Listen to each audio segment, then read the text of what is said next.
যদি জীবনে কোনো কিছু পুণ্যের কাজ করে থাকি, হা গোবিন্দ, এই আমার মা মনসার মাথার জ্বর, দেখুন 3টে সাপের মুখ। আমি তাদের কাছে করজোড় নিবেদন করে বলি, এই ঝড় যেন পশ্চিমবঙ্গের দিকে আসতে গিয়ে ওর রাগ যেন ঠান্ডা হয়ে যায়, ও যেন শান্ত হয়ে যায়, ও যেন ছোট বাচ্চাদের মতো শান্ত হয়ে যায়। না হলেও কত মায়ের কোল, কত অসহায় পরিবার, কত গরিব ঘর, রাস্তাঘাটে স্টেশনে যারা থাকে তারা একেবারে ভেসে যাবে।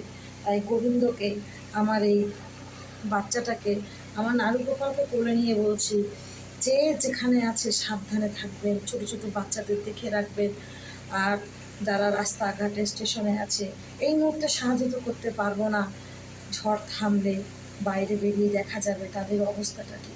অঝরে চোখ দিয়ে জল বেরোচ্ছে, এই দুর্যোগ না জানি কি সর্বনাশ করে দেয়। কিন্তু যেটুকু জীবনে যদি কোনো কিছু আমি পুণ্য করে থাকি,